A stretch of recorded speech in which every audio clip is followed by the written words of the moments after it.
పీతల పులుసు పెడుతున్నాను నేను.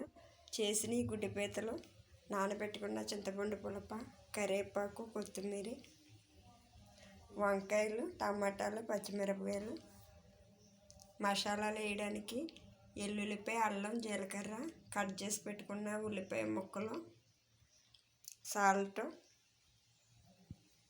కారం, జీలకర్ర, మెంతులు, పసుపు, ఉల్లిపాయ ముక్కలు. మెంతులు వేసాను. ఆయిల్ కాగిన తర్వాత కొంచెం మెంతులు దోరగా ఎగాలి. బాగా ఎగితే చేదుగా ఉంటాయి. పీతల కూరకి మెంతులే టేస్ట్, చల్లదనం కూడాను. జీలకర్ర కూడా వేసాను. జీలకర్ర, మెంతులు బాగా ఎగిన తర్వాత పచ్చిమిరపకాయలు వేసాను. పచ్చిమిరపకాయలు బాగా ఎగిపోయినాయి. ఇప్పుడు ఉల్లిపాయ ముద్ద వేస్తున్నాను. ఉల్లిపాయ ముద్ద బాగా ఎగాలి.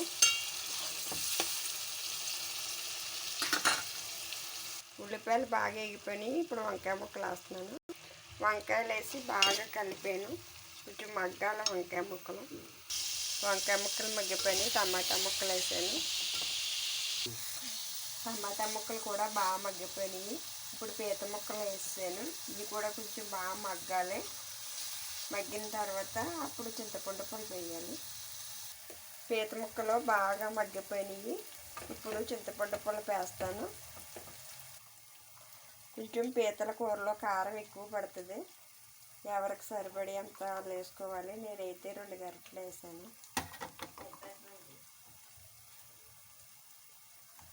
సాల్ట్ 2 గరిటెలు, కొద్దిగా పసుపు,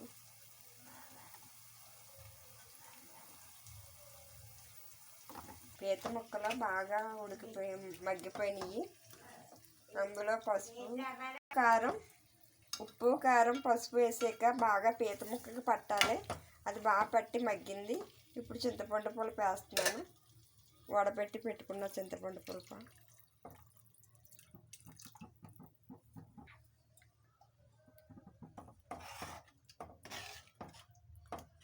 ఇప్పుడు బాగా ఉడకాలి.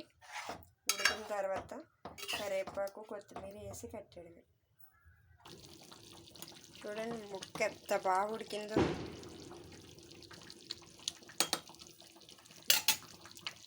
ఇప్పుడు కొత్తిమీర, కరివేపాకు వేయాలి. కూర అయితే బాగా ఉడికిపోయింది. కొత్తిమీర, కరివేపాకు వేసాను. పీతల కూర ఉడికిపోయింది. రెడీ అయిపోయింది. టేస్ట్ అయితే చాలా బాగుంది. మీరు కూడా ఇలాగే వండి చూడండి. ఇందులో టమాటా, వంకాయ వేయడం వల్ల చాలా టేస్ట్ఫుల్గా ఉంటుంది. పీతల కూర రెడీ.